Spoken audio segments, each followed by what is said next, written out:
할렐루야. 네, 반갑습니다. 저는 김호인 군의 아빠예요. 그 한국에는 지난 3년 9개월간 들어오지 못하다가 이번에 들어왔습니다. 코로나 기간이 있는 바람에 그동안 한국에 들어오지 못하다 이렇게 3년 9개월 만에 한국에 들어왔는데 고국이 생각보다 많이 변해 있었습니다. 네. 특별히 물가가 많이 올랐더라고요. 네. 그래서 지금 일본의 사정이 한국보다 그렇게 풍요롭다는 그런 인상이 안 드실 거예요. 혹시라도 오신다면. 네. 우리는 지금 굉장히 풍요로운 국가에서 살고 있다는 생각이 듭니다. 가장 먼저 우리 안희문 목사님 그리고 사모님 또 여러분들께서 저희 막내를 정말 자식처럼이 아니라 자식으로 품어주시고 이렇게 양육해 주셔서 진심으로 다시 한번 감사의 인사를 드립니다.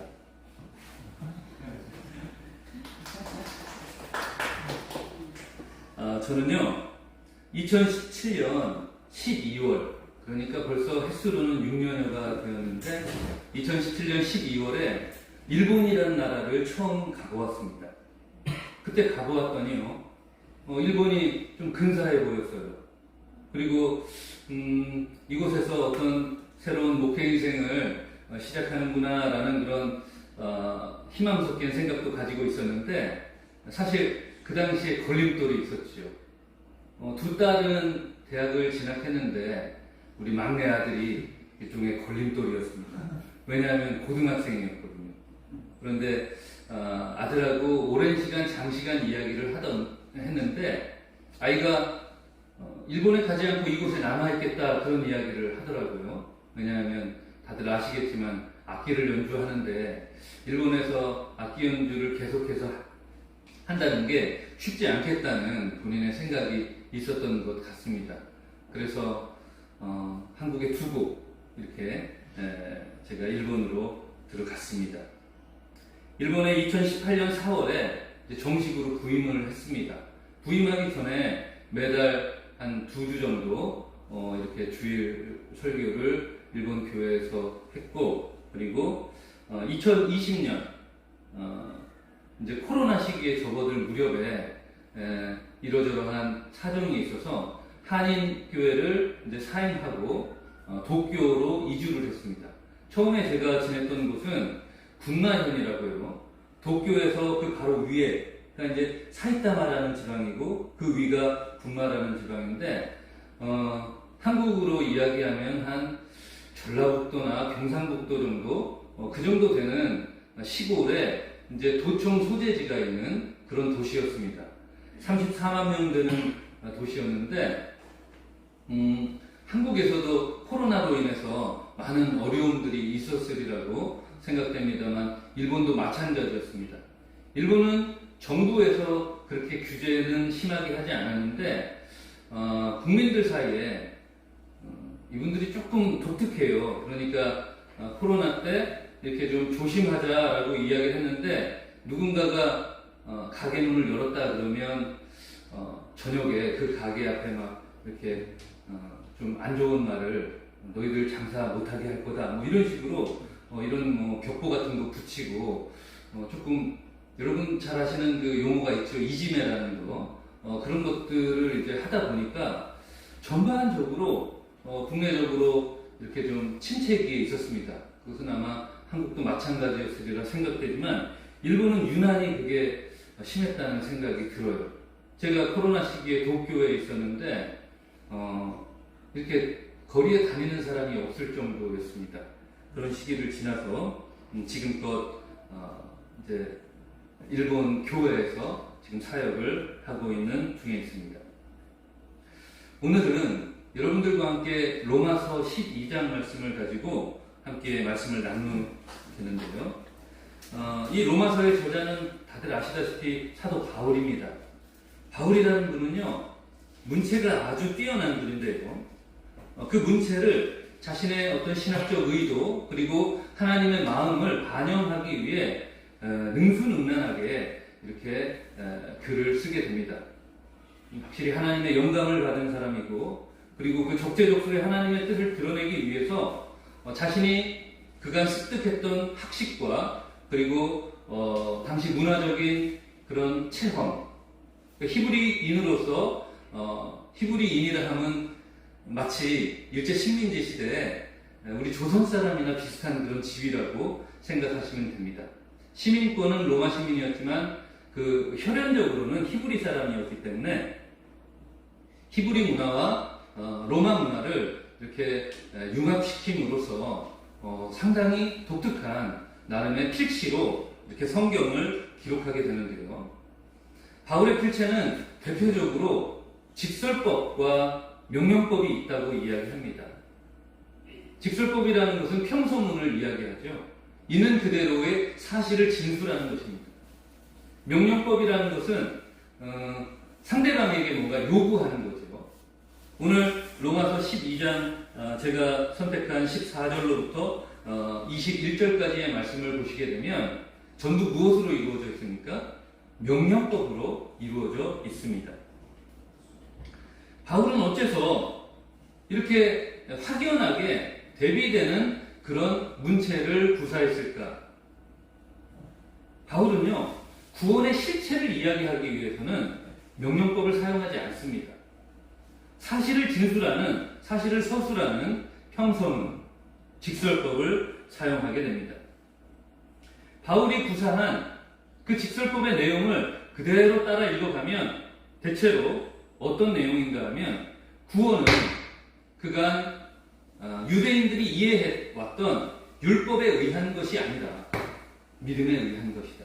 그리고 그 하나님에 대한 올바른 이해를 전달해주는 분, 하나님의 나라를 우리에게 알려주신 분, 그분이 예수 그리스도다라는 것입니다.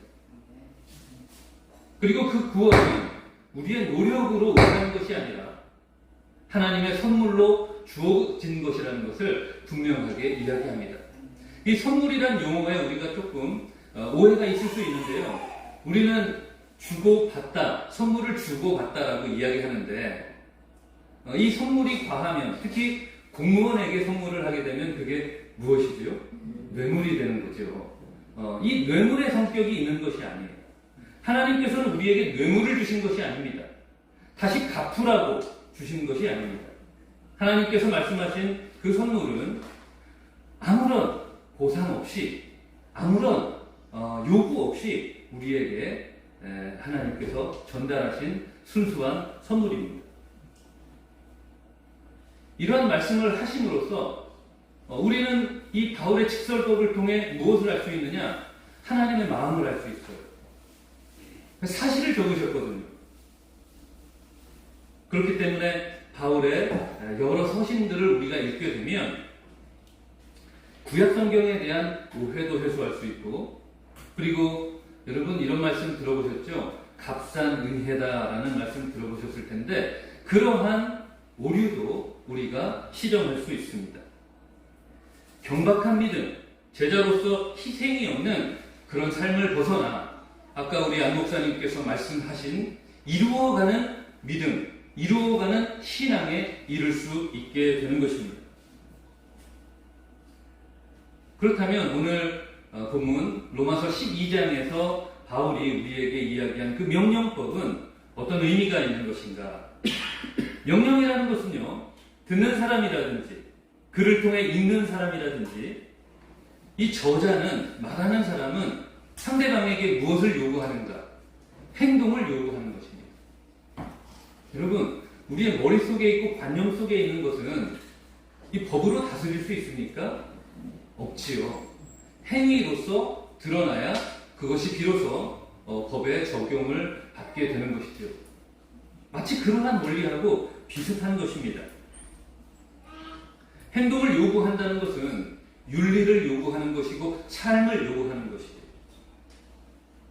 그런데 이 윤리와 삶은 세상의 윤리와 세상적인 윤리가 아니라 그리스도 안에서의 윤리적 삶을 이야기하는 것이죠. 우리가 그리스도인으로서 구원받은 자로서 이 땅에서 구체화되고 굳혀야 될 모습이 무엇입니까? 예수님에게 우리에게 알려주신 것들이겠죠. 그러한 것들을 구체화시키고 예수님이 알려주신 것을 확증하고, 그리고 율법주의, 이 유대교적인 그 율법주의에 빠져나와 이 구원이라는 것이 정말로 기쁜 삶이다라는 것을 이 온 세상에 확증하는 그러한 삶을 살아야 한다는 것입니다. 그랬을 때 우리는요, 구원의 확신이 드는 거예요. 구원의 확신의 반대편에 있는 것은 무엇입니까? 불안이죠, 불안. 예. 불안이라는 것은 공포와는 다른 그런 개념입니다. 공포는 우리에게 뭔가 공포심을 주는 대상이 있어요. 그렇지만 불안이라는 것은 대상이 없습니다. 막연합니다. 그렇기 때문에 불안한 것이죠. 그래서 정신병리학자들이라든지 정신과 의사들은 이 불안으로 인해 현대인들이 많은 우울을 겪고 있다, 많은 스트레스를 겪고 있다라고 이야기를 합니다. 불안을 여러 가지 차원으로 이야기할 수 있는데, 첫 번째는 정서적 불안을 이야기합니다. 도대체 인생의 의미는 무엇인가? 내가 이제껏 해왔던 모든 것들은 의미가 없는 것인가? 나는 나름대로 열심히 살아왔는데 왜 인생이 나를 뒷받침하지 못하는 것 같은가? 이런 고민들을 하실 때가 있으실 것입니다. 두 번째로 도덕적인 불안감이 있습니다. 이것은 예수님께서도 우리에게 여러 차례 지적을 하셨습니다. 예수님께서는 아주 극도의 순수한 그런 윤리를 산상수훈해서 우리에게 말씀하십니다. 예를 들면 뺨에 대한 것, 왼뺨, 오른뺨, 왼손, 오른손, 그리고 팔복에 관한 이야기, 그리고 정말 친구를 위해 목숨을 바치라든지 여러 가지, 그리고 가족들을 내버려 두고 나를 따르라는 그 제자도라든지 이런 여러 가지 예수님께서 우리에게 말씀하신 윤리가 이 땅에서 우리가 참 실천하기가 쉽지 않습니다. 그래서 나는 왜 이럴까? 왜 예수님의 요구와 그리고 예수님께서 제시한 그런 모든 것들을 감당하지 못할까라는 그런 도덕적인 불안에 시달릴 때도 있습니다. 그리고 세 번째는 종교적 불안이라고도 할 수 있고 내세적 불안이라고도 할 수 있는데요. 모든 사람이 겪는 불안입니다. 이것도 죽음에 대한 불안이죠. 죽음 이후가 도대체 어떻게 될 것인가? 제가 청년 시절에요, 죽음에 대한 상상을 해본 적이 있어요. 내가 땅에 매장된다면 이 축축한 흙이 덮일 것이고, 그리고 아무런 빛도 들어오지 않는 그 칠흑한 어둠 가운데 누워 있을 텐데, 정말 소스라치게 무섭더라고요. 예. 지금이야 이 불안을 예수 그리스도로 말미암아 떨쳤지만 그랬던 시절이 있습니다. 이런 것들을 우리에게 해소시키기 위해 하나님께서 여러 가지 방안들을 주셨습니다. 장로교회에서는 이제 칼빈의 기독교 강요, 그리고 웨스트민스터 신앙 요리문답, 대요리문답과 소요리문답을 굉장히 중시 여기는데, 특별히 이 요리문답 가운데 제1문항이 인간의 삶의 목적은 무엇인가라는 질문입니다. 그거에 대한 답변이 여러분들 잘 아시겠지만 하나님의 영광을 위해서 산다라는 말씀이죠. 바울이 말씀했습니다. 고린도전서 10장 31절에 먹든지 마시든지 무엇을 하든지 하나님의 영광을 위해서 하라. 바울의 가르침입니다. 정죄감을 우리가 벗어나기 원할 때 하나님의 말씀 가운데 힘이 되는 말씀이 있습니다. 예수 그리스도로 말미암아 우리가 믿음으로 서 있는 은혜에 들어간다. 로마서 5장 2절의 말씀인데요. 모든 사람이 죄를 범하였음에 하나님의 영광에 이르지 못한다라는 그 말씀에 대비되는 말씀이라고 할 수 있습니다. 모든 사람이 죄로 인해 하나님의 영광에 들어가지 못하지만 예수 그리스도로 말미암아 예수 그리스도가 우리의 반석이 되셔서 우리가 예수 그리스도의 그 믿음 위에 서 있을 수 있게 되고, 예수 그리스도라는 그 반석 위에 서 있을 때 우리가 하나님의 영광을 맛보게 된다는 그 말씀이 로마서 5장 2절에 나와 있죠. 존재감을 떨치고 싶으십니까? 우리 죄가 주홍 같을지라도 눈과 같이 희어질 것이요 진홍같이 붉을지라도 양털같이 희게 되리라는 이사야 선지자의 말씀을 기억하십시오. 하나님께서는 우리를 정죄하지 않는 분이십니다. 이처럼 그러니까 하나님께서 여러 가지 우리 인생의 어려움과 그리고 우리 생각의 그 약함으로 인해서 오는 불안감을 떨칠 수 있도록 여러 가지 확고한 그런 말씀들을 우리에게 전해주셨는데요. 그럼에도 불구하고 우리가 우리의 삶을 되돌아보면 어떤 때는 기쁨보다는 낙심할 때가 더 많은 것 같고 좌절하고 주저앉을 때가 많이 있는 것 같습니다. 왜 그럴까? 여러분들 생각해 보셨습니까? 혹시라도 오늘 설교 제목을 여러분들 이렇게 떠올려 보시면 용서와 평화라는 제목으로 여러분들에게 말씀을 전하고 있습니다. 지금 개역 개정판 성경에는 이제 반영되지 않았는데 이게 번역한 게 이제 바뀌었어요. 화목이라고 바뀌었습니다. 이 12장 18절 보게 되면 맨 마지막 부분 모든 사람으로 더불어 화목하라라고 나와 있는데 이전 성경에는 평화하라라고 이렇게 나와 있습니다. 그런데 설교 제목을 정할 때 이 용서와 평화라고 한번 정해보면 어떨까? 왜냐하면 오늘 제가 말씀드릴 내용들 중에 상당 부분이 일본에 관련된 내용도 있기 때문입니다. 그래서 화목이라는 표현보다 평화라는 표현이 좀 국가적 차원에서는 더 적절하지 않겠는가라는 생각이 들어서 그렇게 정해 보았습니다. 우리가 평화를 누리지 못하고 그리고 예수님께서 주신 이 평화, 이거 히브리 말로 샬롬이죠. 헬라 말로 에이레네라고 하는데 이 샬롬이라는 것은 하나님의 통치를 인정한다는 이야기입니다. 여러분, 그 하나님의 통치가 이루어지는 곳이 어디죠? 하나님의 나라죠. 그런 면에서 구약 성경의 내용과 신약 성경의 내용이 통하는 면이 있다라는 말씀입니다. 그런데 이 하나님의 통치에 들어가지 못하게 하는 것이 무엇이다? 용서하지 못한다는 거예요. 여러분, 용서하지 못하는 사람에게는 이런 어떤 특성들이 나타납니다. 다른 사람에게 관심이나 기대가 없는 경우가 있어요. 특히 우리가 청년들을 바라볼 때, 그리고 교회를 바라볼 때, 저들의 후일, 미래가 정말 우리에게 기대가 된다. 우리의 교회의 미래가 기대가 된다라는 그런 생각을 우리가 가지지 않고 뭔가 꺾이는 그런 모습을 보일 때가 있다라는 것이죠.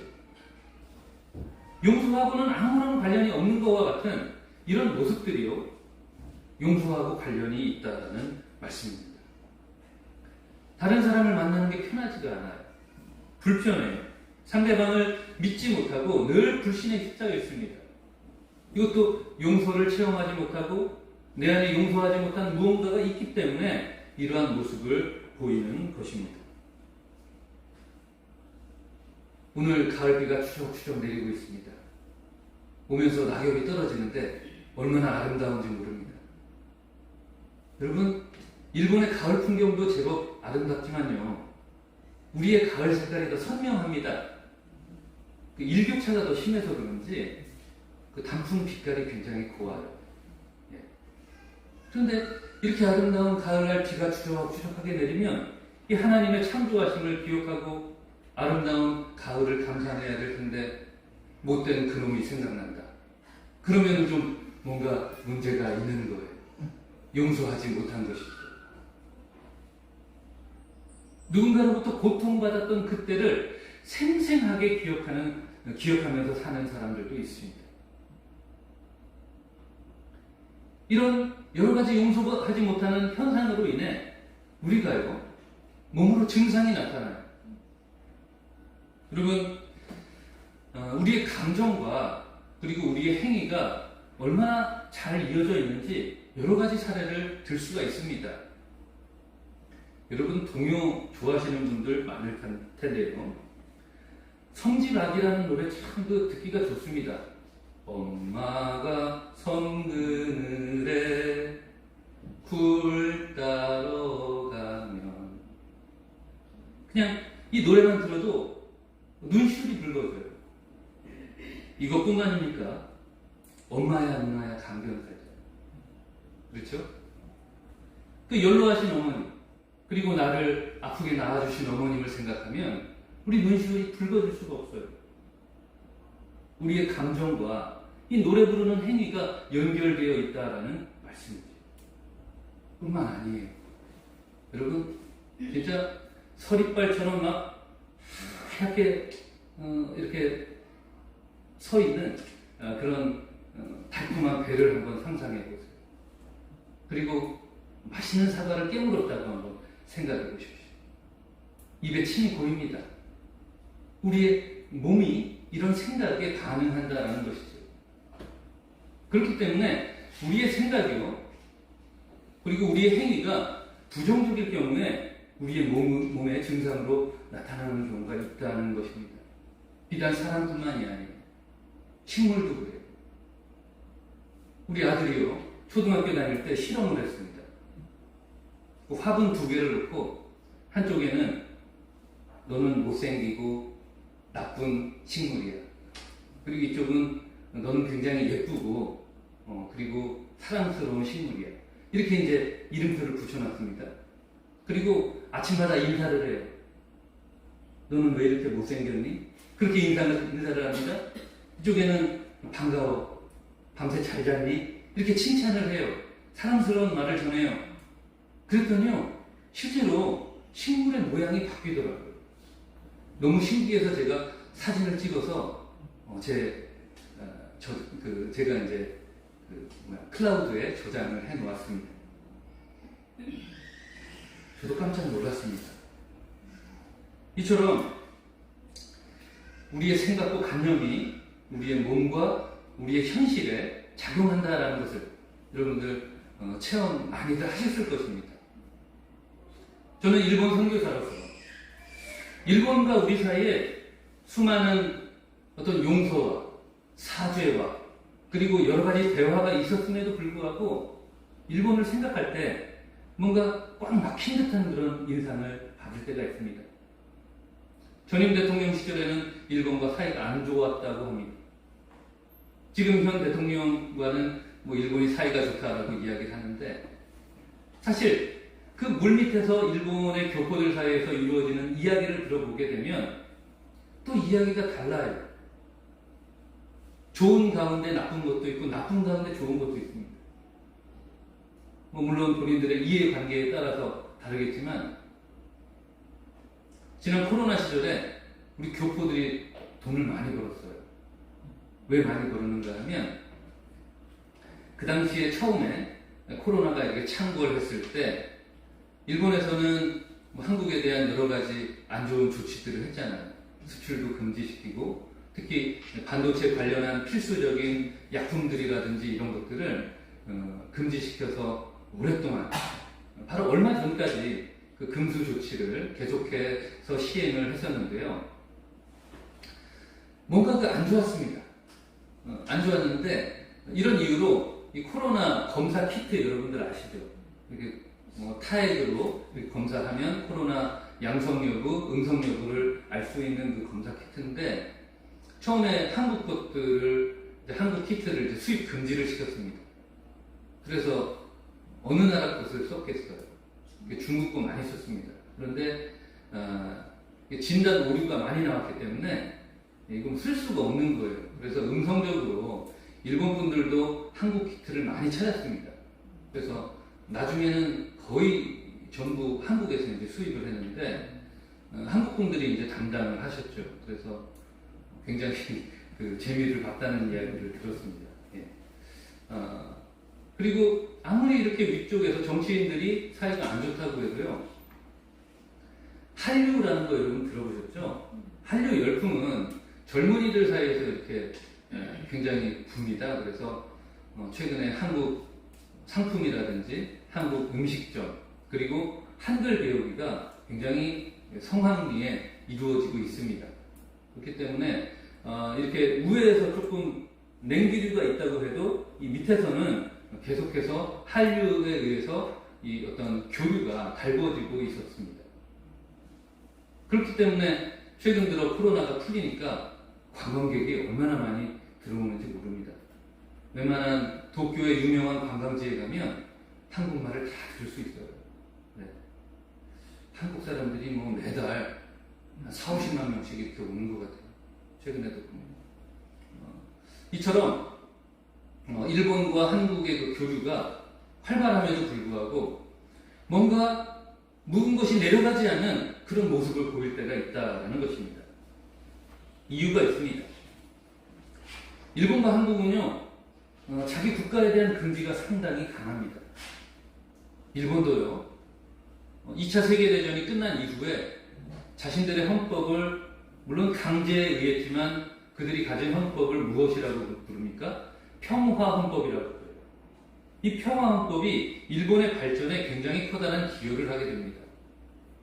우리나라 같은 경우에는 북한과 대치를 하고 있기 때문에 최근 들어서는 이제 국방비의 점유 비율이 한 5% 정도로 낮아졌지만 예전에 한때는 우리나라가 국방비로 한 15%, 20%를 썼던 그런 시기도 있어요. 그런데 일본은요, 2차 세계대전이 끝난 이후로 국방비를 1% 이상 쓰지를 않았습니다. 2000년대 초반까지 늘 0.8%, 0.9%, 이 정도에서 왔다 갔다 했어요. 0.5%, 0.7% 쓸 때도 있고요. 그러니까 국방비에 쓸 돈을 어디에 써요? 경제를 발전시키는 데 사용하지 않겠습니까? 그래서 많은 일본 사람들이 이 평화헌법으로 인해 일본이 지금의 경제 대국이 되었다라는 이야기를 하고 있습니다. 그런데 안타깝게도 여러분 잘 아시는 아베 신조 이제 전 수상이시죠. 암살 당했는데 이 수상이 처음으로 국방비를 1% 이상 증액을 했습니다. 그리고 지금 계속해서 1% 이상 유지를 하고 있는데 일본의 GDP 규모가요 상당히 큽니다. 우리나라 전체 GDP 규모보다 2.5배가 큰데 1% 정도 썼을 때 일본의 국방비가 어느 정도 되는가 하면 50조 원 정도가 돼요. 우리나라는 지난 정권 때 50조 넘어서 지금은 약 55조, 60조에 육박하는 그런 비용을 우리 국민들이 이제 세금으로 감당을 하고 있는데요. 일본 보기에 이게 이제 자존심이 상하는 거예요. 이전까지 일본은 1% 이하의 국방비를 사용해도 늘 한국보다 국방비가 우위에 있었습니다. 그런데 우리의 경제 규모가 커가면서 지금은 일본보다 우리가 더 많이 쓰거든요. 그러니까 이 친구들이 이제 기분이 안 좋은 거예요. 그래서 지금 계속해서 한 1.25% 정도 이렇게 국방비를 사용하고 매년 60조 정도 한국보다 더 많이 국방비를 사용하겠다고 이야기하는 거예요. 제가 볼 때 일본의 관료들이라든지 정치인들은 말은 안 하는데 은근히 한국을 의식하는 경우가 많이 있습니다. 우리도 마찬가지죠. 항상 우리가 뒤쫓아가고 그리고 말로 우리가 인정은 안 하지만 닮아가고 그리고 경쟁자로 늘 의식하며 살았던 국가가 일본입니다. 근데 이 두 나라가요, 안타깝게도 근대 이후에 불행한 그런 관계를 가졌던 시기가 있습니다. 여러분도 아시겠지만 한국과 일본의 한일 합방, 병참 조치 이후에 36년간 우리가 일본의 식민지 시기를 거치게 됩니다. 그런데 일본이라는 나라가 어찌 보면 늘 우리보다 어떤 그 국력은 앞섰거든요. 여러분들, 저도 일본에 대해 잘 몰랐는데 일본에 가보니까요, 우리로 치면 이제 신라에 의한 삼국 통일, 그 이후가 얼마 지나지 않은 고려시대 이제 진입하기 직전에 일본이 우리나라보다 국력이 2배 이상 늘게 됩니다. 일본은 계속해서 어떤 그 극심한 어떤 정변 같은 것들이 그리 많지 않았거든요. 그래서 무로마치 시대라는 그런 시대부터 한 1000여 년 전부터 일본이 우리나라보다 국력이 약했던 적은 단 한 차례도 없습니다. 1980년대에 이르러서는 우리나라하고 일본의 GDP 차이가 8배 이상 거의 10배 가까이 차이가 나요. 지금은 2.5배 정도 차이가 나는데 늘 우리는 감당하기 버거운 그런 강력한 나라가 일본이었다라는 것입니다.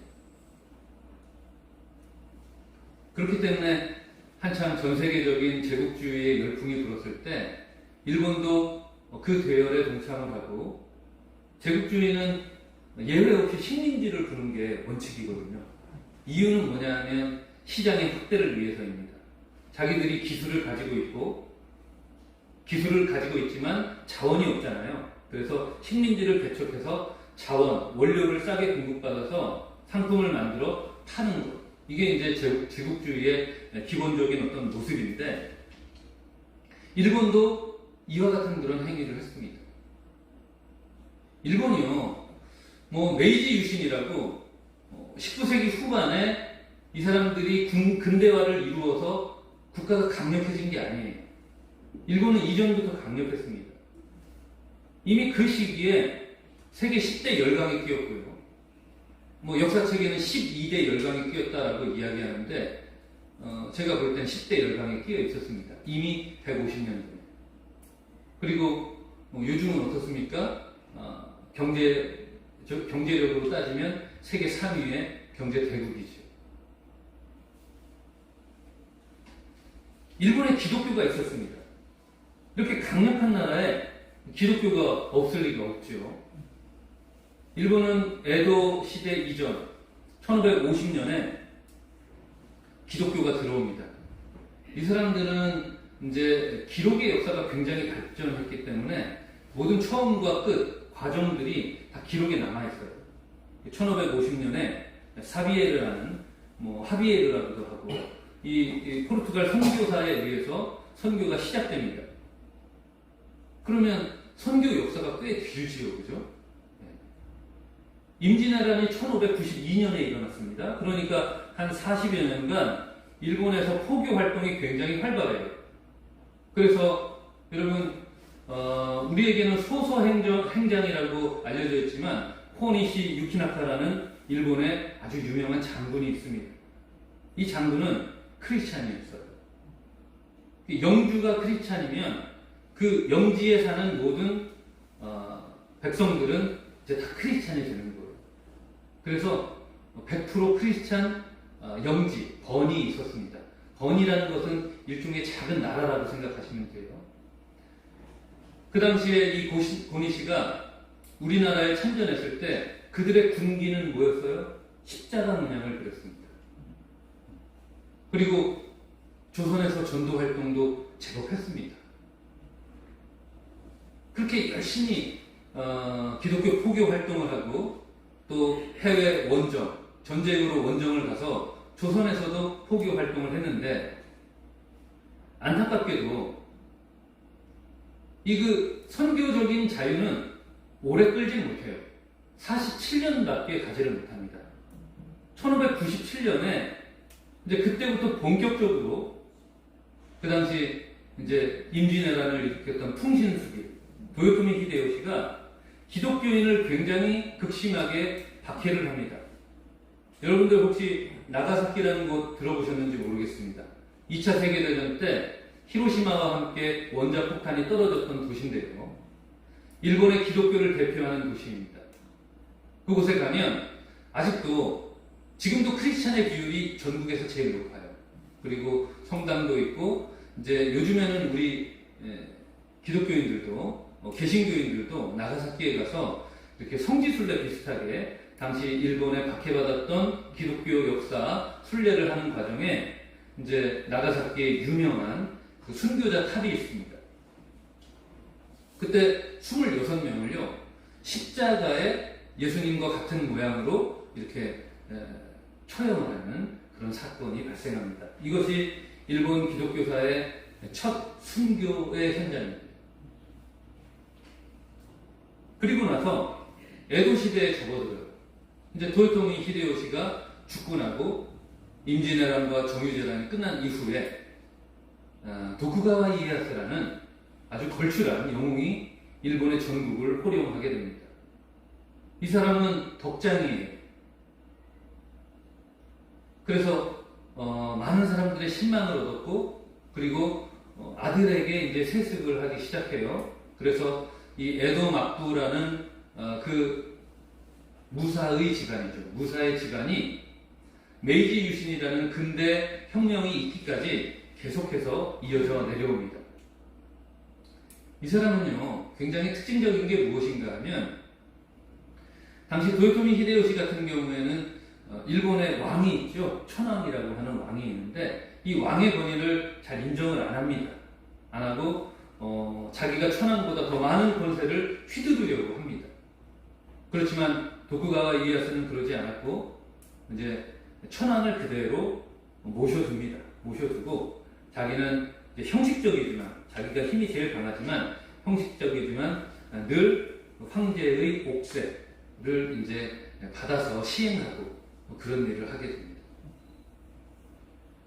이 도쿠가와 이에야스가요.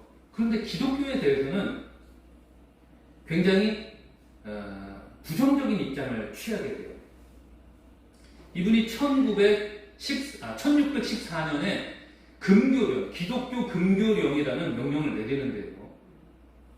1614년이면 임진왜란이 1592년에 시작되고 정유재란까지 다 마치면 이제 17세기 초에 이제 접어들면서 얼마 되지 않았던, 일본 전국 통일이 얼마 되지 않았던 시기인데, 국가 초기부터, 왕조 초기부터 금교령을 내리는 거예요.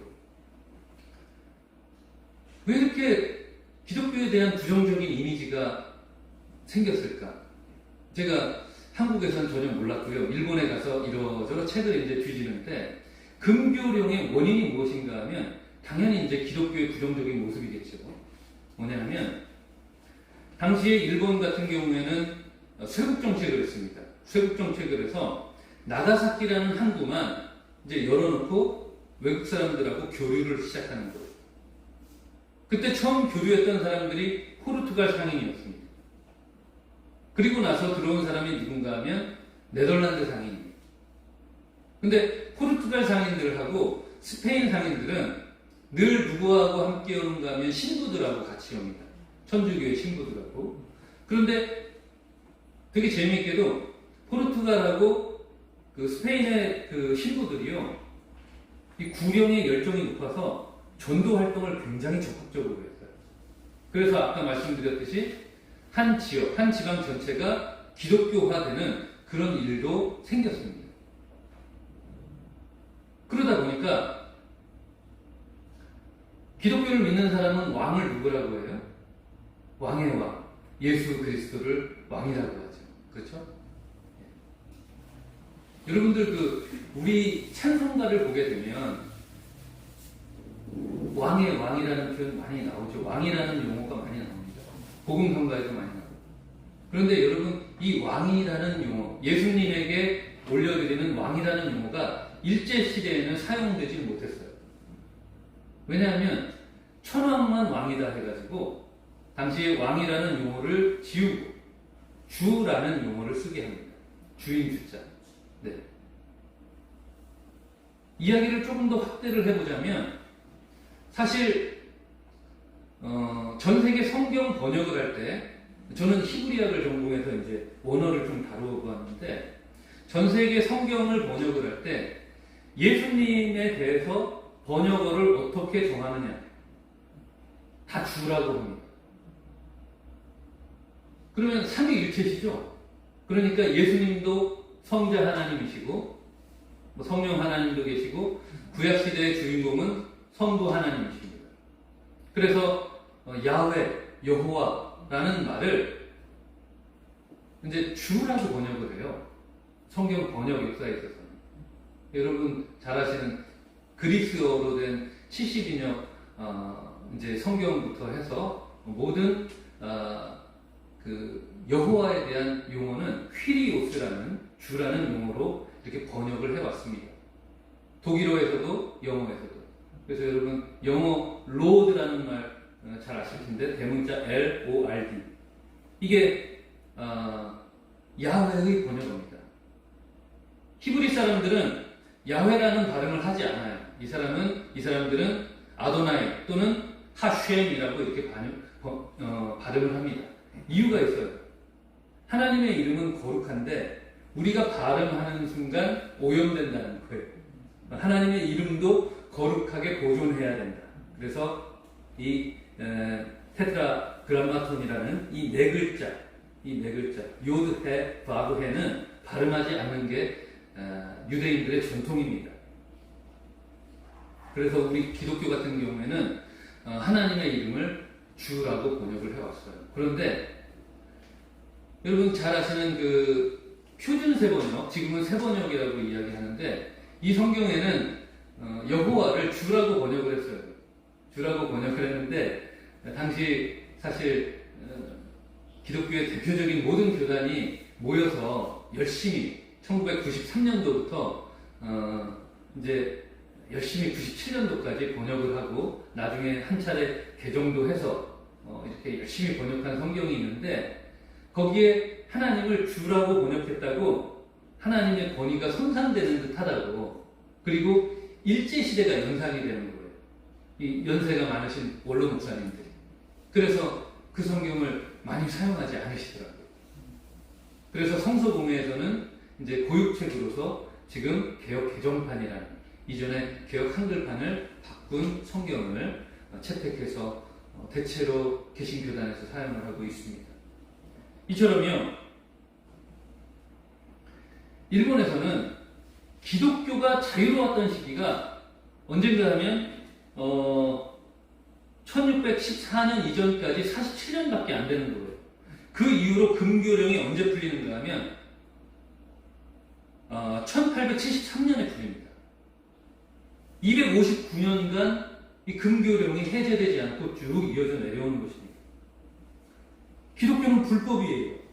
기독교를 믿으면 여러분들 후마에라는 거 들어보셨는지 모르겠는데 기독교인 신자를 감별하는 거예요.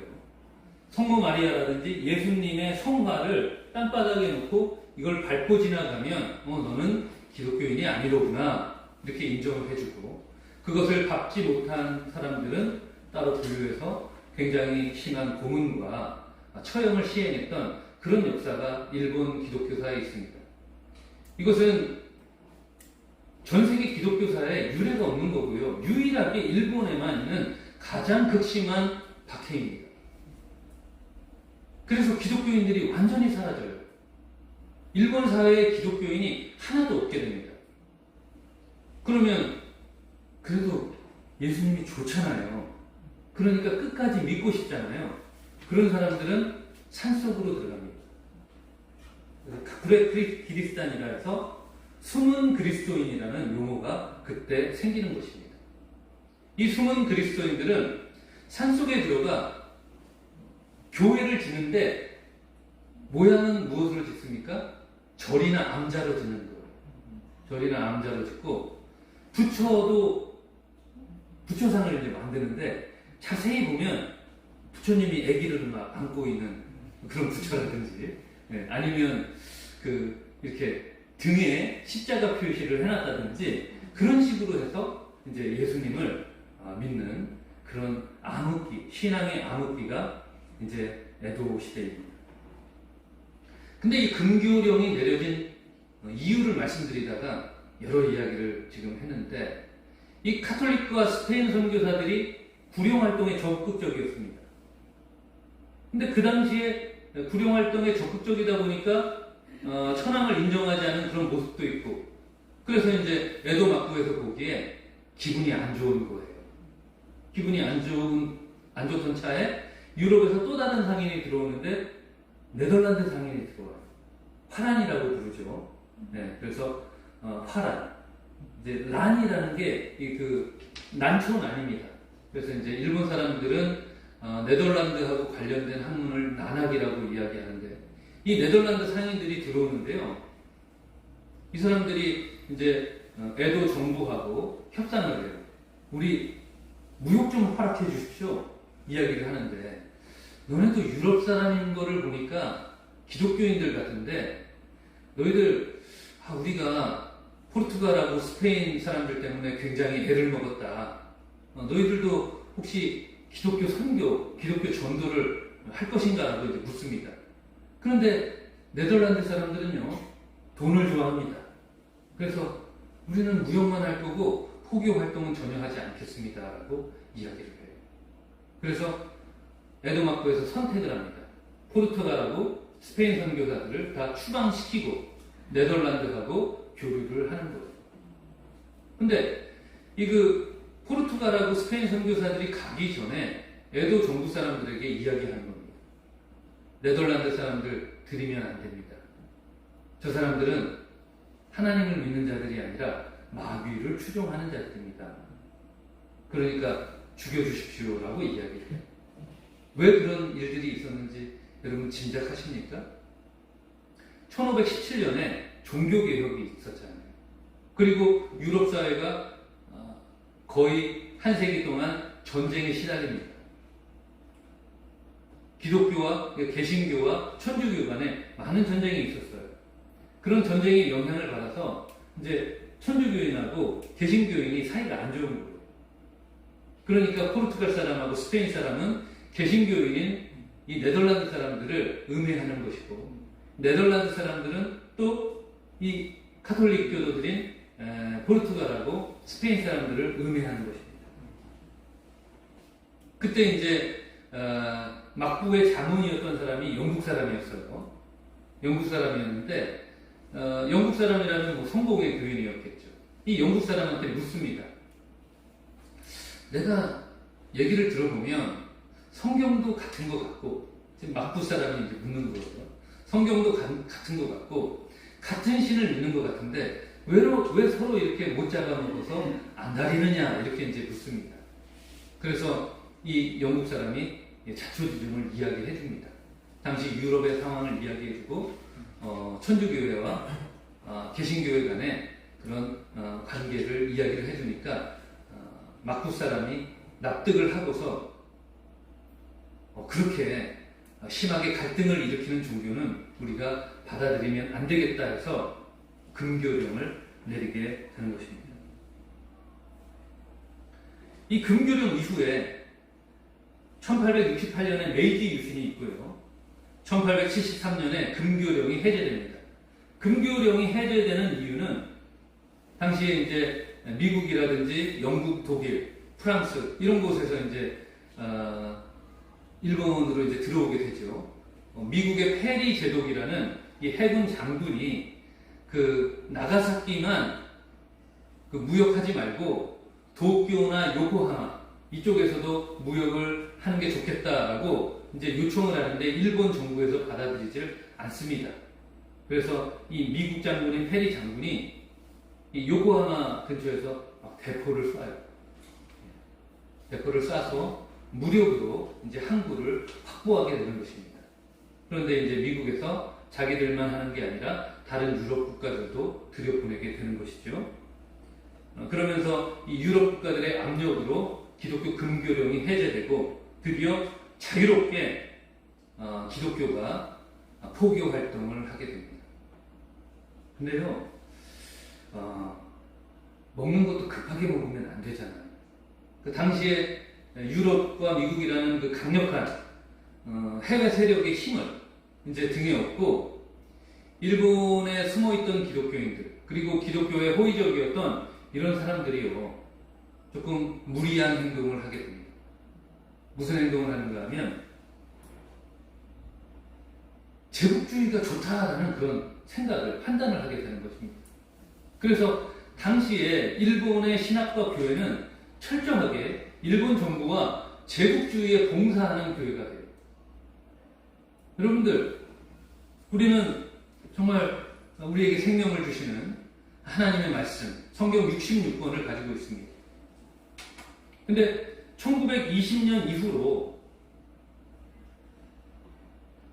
당시 일본 교회와 한국 교회에서는요, 이 성경 66권을 보는 경향이 굉장히 급속하게 줄어들게 됩니다. 일본 사람들, 특히 일본의 기독교 지도자들이 특히 구약 성경 읽지 못하게 돼요. 특별히 한국 사람들이 구약 성경 중에 무엇을 제일 좋아했겠습니까? 출애굽기 좋아했겠죠. 출애굽기. 예. 그래서 우리 민족을 유대인들과 동일시하고 이 애굽의 압제에서 탈출하고 복된 땅 가나안 땅에 정착하는 과정을 그린 이 출애굽기를 아주 사랑했습니다. 그래서 우리 강단의 예언자적인 우리 한국의 목사님들, 조선 팔도의 목사님들이 이 출애굽기를 사랑하고 출애굽기에 관련된 설교를 많이 했어요. 근데 일본 사람들 좋아하지 않습니다. 그리고 일본 사람들은 다른 신학을 만들게 됩니다.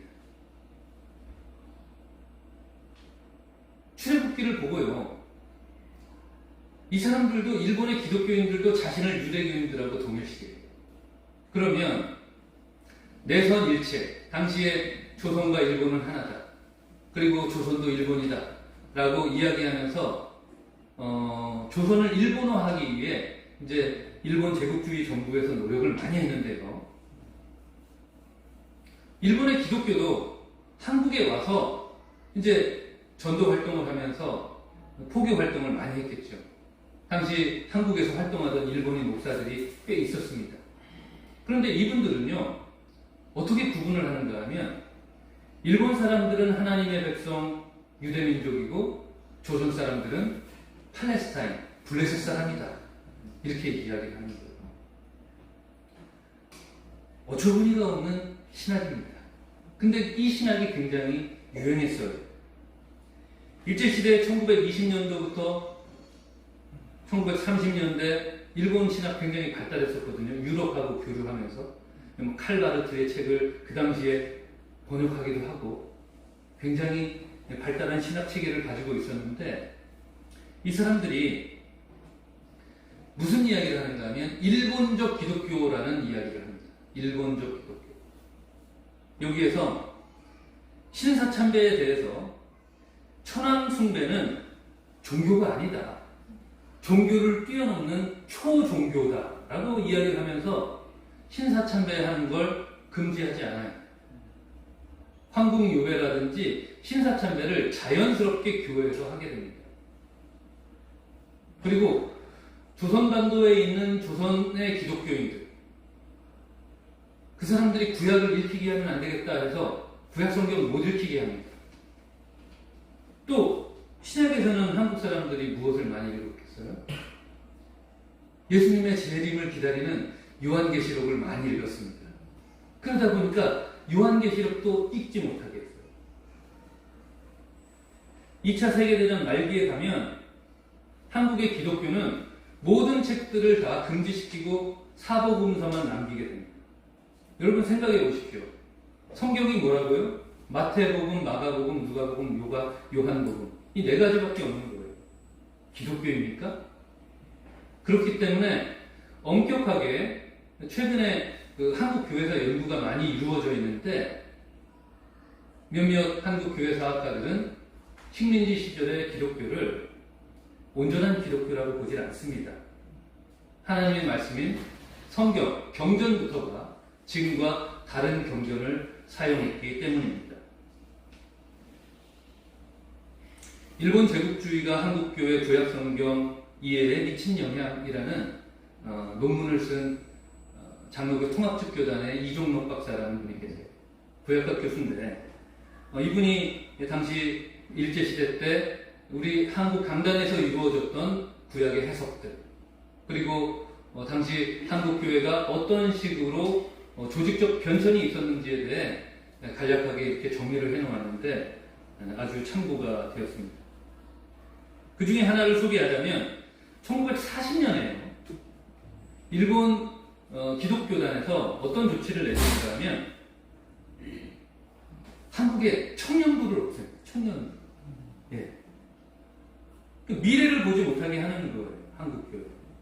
그리고 청년들이 함께 어울려서 성경 공부하고 토론하는 것을 금지시키는 것입니다.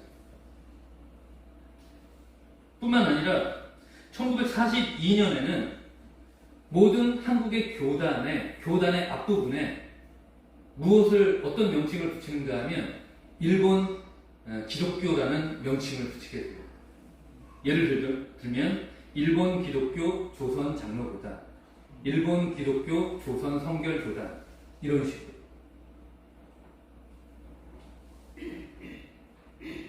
한마디로 기독교를 왜곡시키고, 그리고 사실은 그 당시 기독교는 제가 말씀드렸지만 경전도 훼손되었고 신학도 훼손되었고 기독교라고 볼 수 없는 상황이라는 것입니다.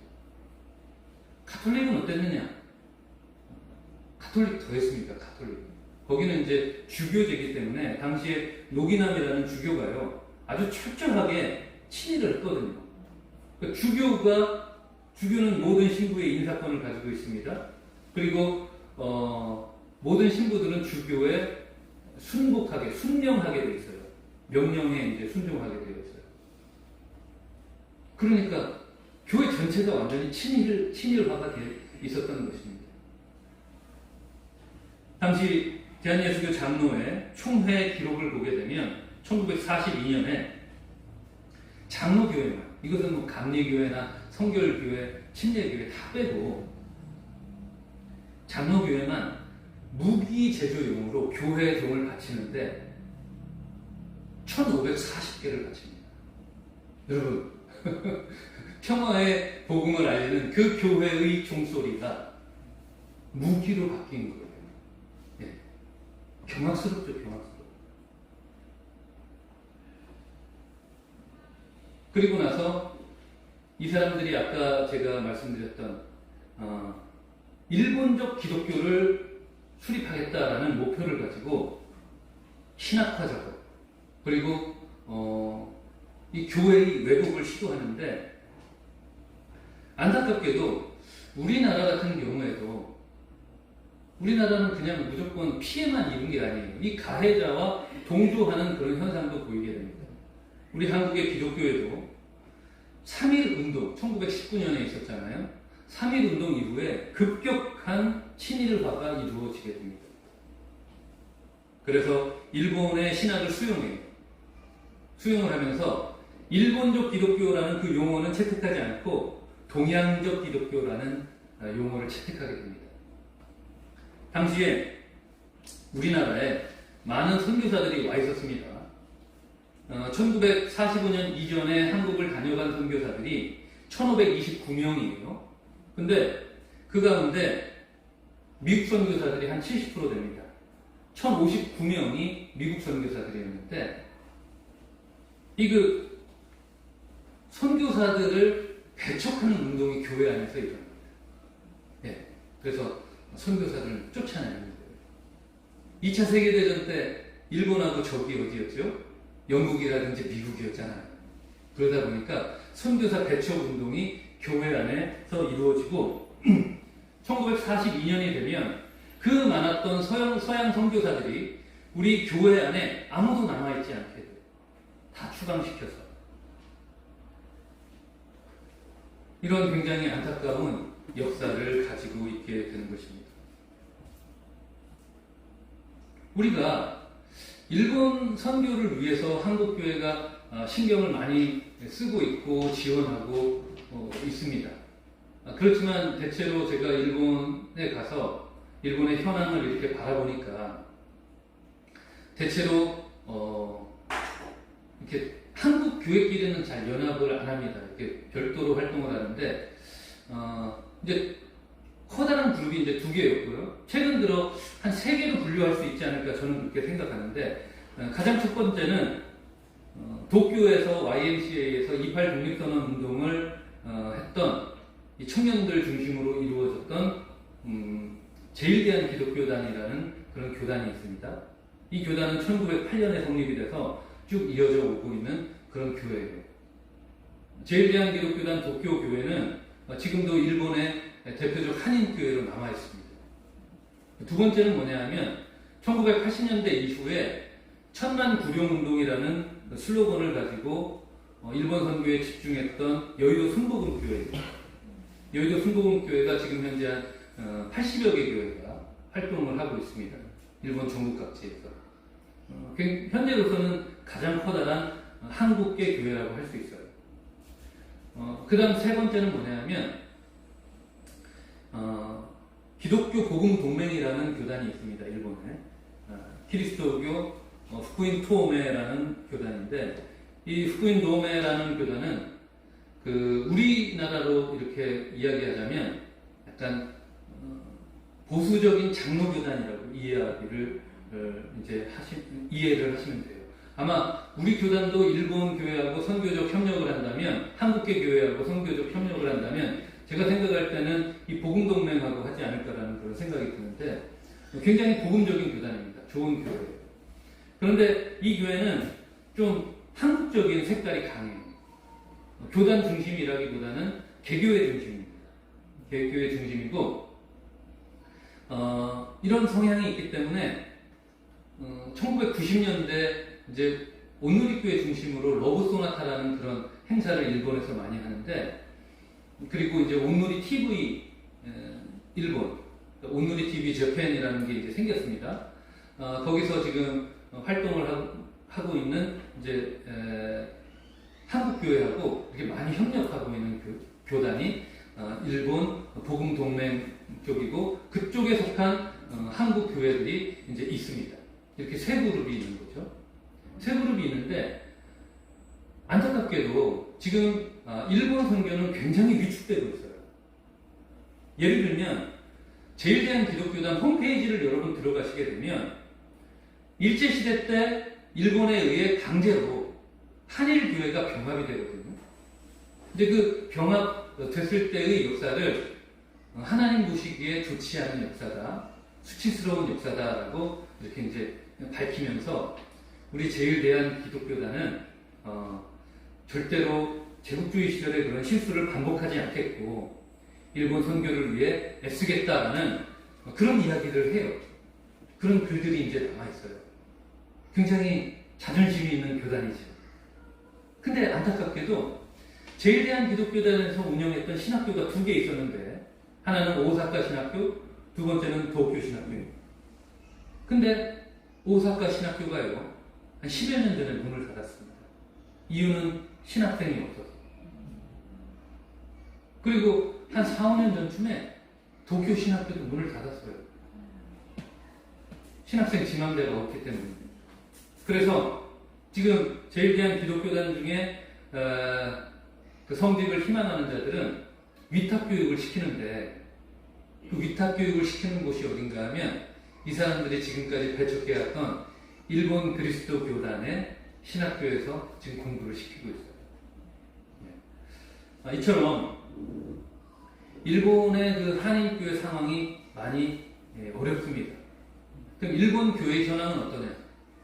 해방되고 미국에 등을 얻고 당시에 굉장히 열정적으로 일본어 성경도 번역하고, 당시에 전도운동도 많이 하고, 또 집회도 많이 하고, 행사도 많이 하고, 미국에 지원된 물품을 가지고 일본 사람들 전후에 2차 세계대전 이후에 헐벗었던 고아들도 이렇게 수용하고, 또 맛있는 음식도 이렇게 나누어 주었던 교회가 전후에 계속해서 위축이 되어서 지금은 등록 성도가 한 35만 정도밖에 안 됩니다. 일본 전체 인구의 1억 2,600만에 해당하는 일본 전체 인구의 0.4% 정도가 개신교인이라고 보시면 됩니다. 천주교회는 한 44만 명 등록해 있습니다. 그리고 작년 아베 총리를 암살했던 암살했던 사람의 어머니가 다녔던 통일교회, 통일교회가 굉장히 커요. 60만 이상 돼요. 60만 이상. 그리고 일본 교회에서 통일교회 영향력, 기회가 되면 나중에 이것도 말씀드리고 싶지만 이런 정도로 지금 일본의 기독교가 위축되어 있다는 것입니다. 이런 위축된 역사를 우리가 어떻게 바라보아야 할 것인가? 용서라는 과정이 빠졌기 때문에 그러지 않나라는 생각이 들어요. 회개라는 과정이 빠져 있다는 거예요. 회개를 달리 이야기하면 자기 자신을 용서하는 것이고요. 자기 자신을 용서한 자가 다른 사람을 용서할 수 있게 되거든요. 우리는 진노하심을 하나님께 맡겨 두어야 합니다. 오늘 바울 사도가 우리에게 이야기했듯이 로마서 12장 8절에 바울 사도가 우리에게 명령법으로 이야기했듯이 평화할 수 있는 사람이 되어야 할 것입니다. 화목할 수 있는 사람이 되어야 할 것입니다. 나 자신을 용서하지 못한 자는요, 다른 사람 용서하지 못했다고 말씀드렸잖아요. 그 안에 증오심이 커가는 거예요. 용서하지 않는 이 마음 같아서 증오라는 쓴뿌리가 커나가게 된다는 말씀입니다.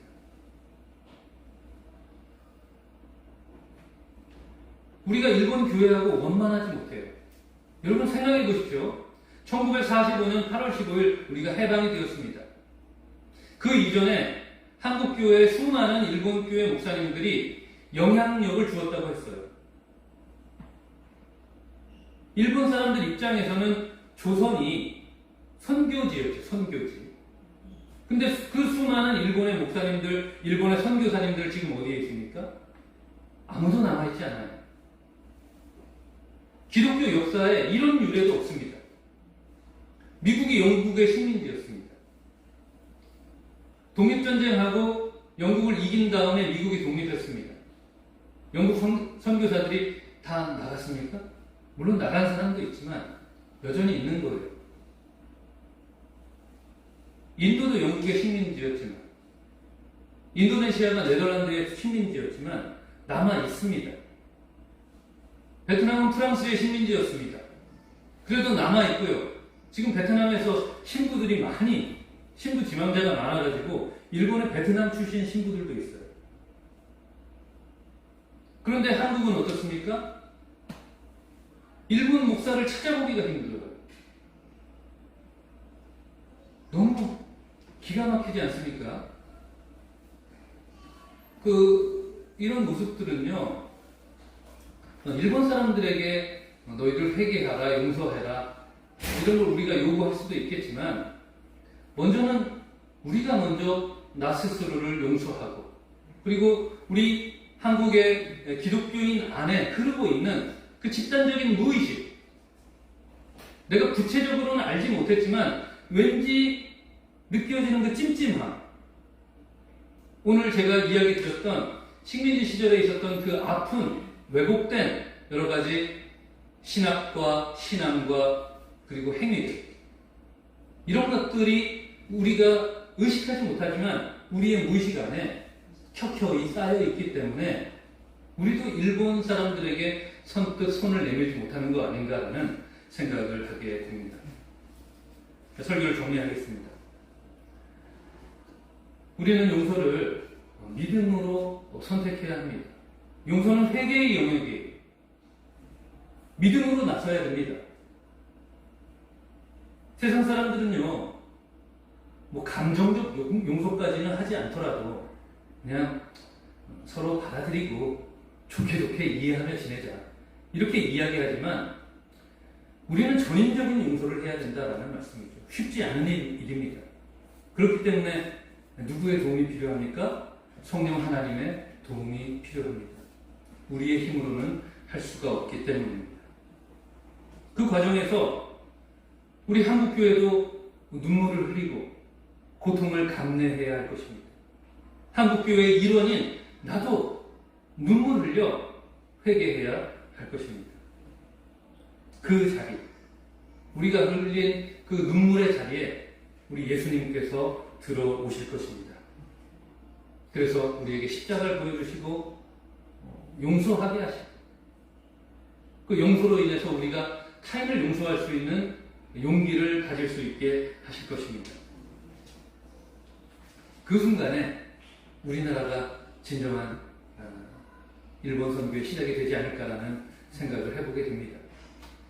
제가 한인교회에서 목회를 하다가 일본 교회에 들어갔는데 순수한 일본 교회입니다. 저희 부부 외에는 한국인 장년들이 아무도 없어요. 그런 교회에서 지금 사역을 하고 있는데 굉장히 서먹들 하세요. 서먹해 하세요. 한국 사람을 대할 때. 그리고 간혹 이렇게 연세 되신 분들 가운데 저희한테 와서 한국은 우리 일본 정부가 수차례 용서를 했음에도 불구하고 왜 반복해서 용서를 구하느냐, 여전히 이런 말씀을 하시는 분도 계십니다. 상황이 이렇다 보니까 한국인 목사들 가운데 순수한 일본 교회에서 목회하는 분들이 극히 적습니다. 일본 그리스도 교단에서 목회하시는 분들 가운데서도 제일대한 기독교인이었다가 여러 가지 이유로 이제 일본 그리스도 교단에서 활동하는 교회, 한인 교회가 있는데 그런 교회로 이제까지 순수 일본인들을 목회하시는 분들은 손에 꼽습니다. 저는 그 이유가 바로 성령님께서 진행하신 이 용서의 과정이 우리에게 있었는지 돌아보게 되는 것입니다. 여러분들께서도 일본 교회를 바라보시며 우리는 피해자고 그들은 가해자이기 때문에 너희들은 한국 교회에 대해서, 우리 대한민국에 대해서 용서를 빌어야 한다, 이런 입장 가질 수도 있겠지만, 먼저 내 안에 그들을 진정으로 용서하고 있는지 그것을 돌아보시고, 그리고 일본 교회를 향해 궁휼한 마음을 가지시고 일본 선교를 위해 기억이 나실 때 기도해 주시면 감사하겠습니다. 네. 말씀을 마치겠고요. 잠시 기도하겠습니다.